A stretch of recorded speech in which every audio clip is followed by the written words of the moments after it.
Sa bintana ng bus, ang ganda ng tanawin habang pauwi kami pabalik ng Cubao mula Baler. Tahimik, kalmado, parang isang mahabang kwento. Pero na-realize ko, mas buhay pala ito kapag nasa POV ka ng umaandar na bisikleta.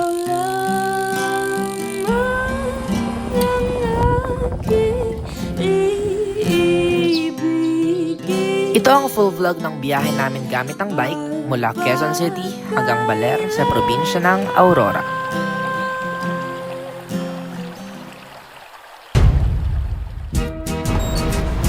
Alauna ng umaga, nagkita-kita kami dito sa Mindanao Avenue. Tulog ang karamihan pero kami, ramdam namin ang excitement simula ng mahabang biyahe. Pinadyak namin ang MacArthur Highway. Ito yung kalsadang parang walang katapusan. At sa unang hinto namin sa Baliwag, Bulacan, nagsimula ng bumuhos ang ulan.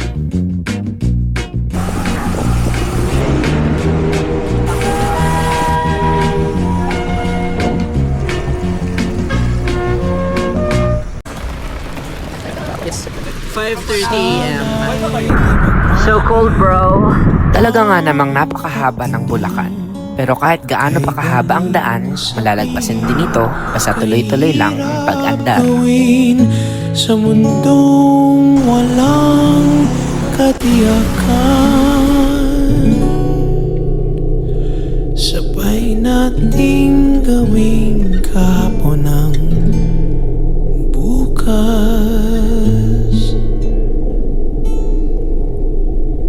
Sinalubong na kami ng umaga nang marating namin ang arko ng Nueva Ecija.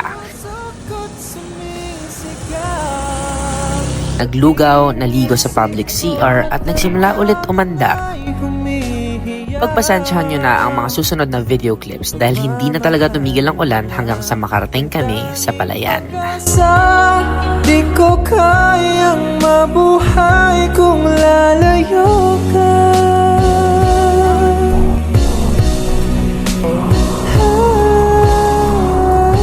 10:35 Palayan City.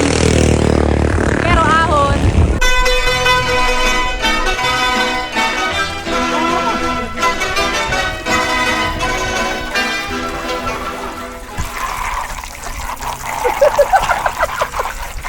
Happy birthday to you.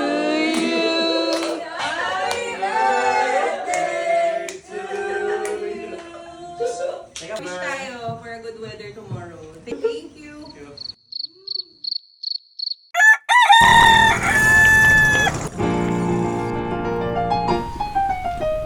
Matayog ang lipad ng saranggola ni Pepe. Matayog ang pangarap ng matandang dingin. Super bait naman po ni Idol. Baka pwedeng makahingi naman po. Konting rasyon lang. Nay, nay, nay, nay. Nay, nay, nay, nay.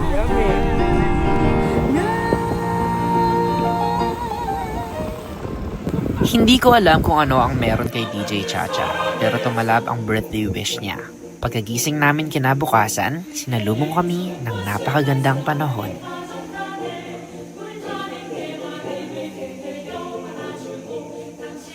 At dito na po kami sa gitna ng bundok.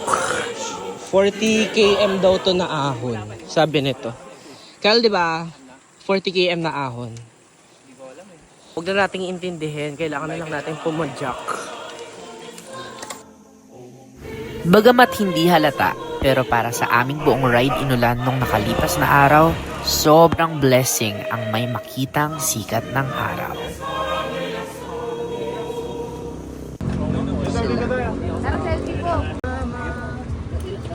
Ang mahabang ahon, kayang tiisin.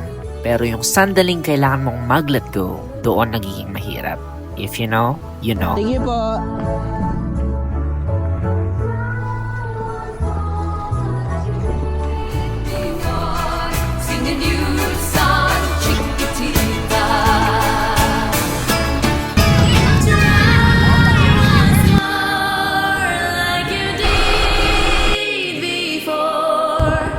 Sing a new song, chiquitita.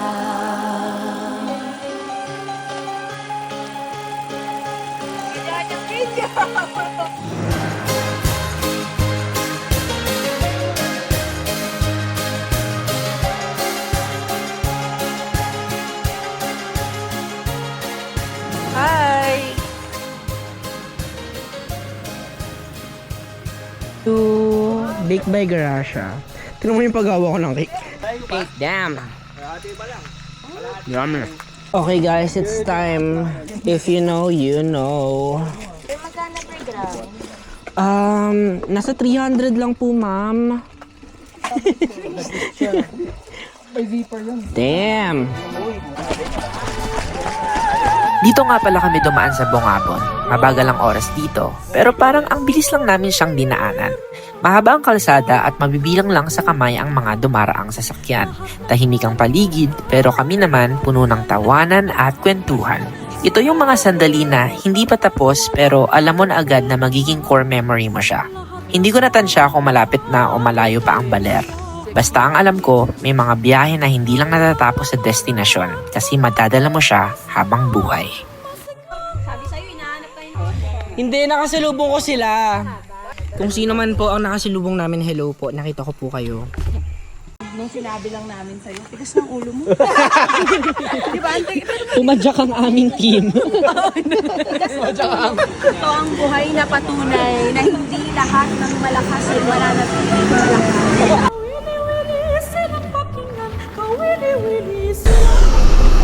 Thank you.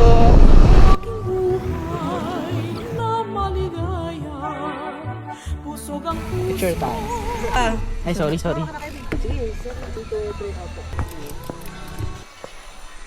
Thank you. Tag mo na lang kami dyan ha. Ay, ako pala. Wala pala sila. Ingat. Sige, see you. Ilang beses na rin akong nakapunta sa Baler. Pero ngayong pagkakataon, parang mas nakilala ko siya. Siguro kasi mas buhay ako habang papunta rito. I mean, hindi tulog sa loob ng sasakyan, hindi nakatutok sa cellphone, kundi buhay na buhay at ramdam ang bawat layo papalapit sa kanya. Ang daming nangyari simula nung sinimulan namin tong ride na to. Pero lahat ng iyon, nagdala sa amin dito.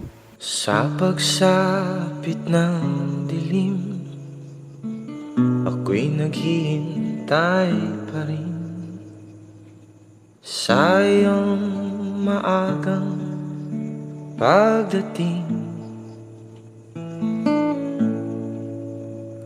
Pagkat ako'y nababalisa kung di kakapiling, bawat sandali ay mahalaga sa atin. Kinabukasan, pagkatapos ng lahat, isinakay na namin ang mga bisikleta at bumalik ng Quezon City sakay ng bus. Habang nakatanaw ako sa bintana, unti-unti akong nilamon ng dami ng realizations. Sa mahabang biyahe pa uwi, madami akong naisip. At pagdating sa Cubao, hindi pa rin doon natapos ang biyahe. Bumaba ako ng bus, sumakay ulit ng bisikleta at pinadyakan ang huling ilang kilometro pa uwi. Doon ko napagtanto. Sa huli, ang bawat bike ride hindi lang tungkol sa lugar na pupuntahan mo. Dahil ang totoo, lagi kang uuwi sa mas matatag na sarili. La la la la la la la la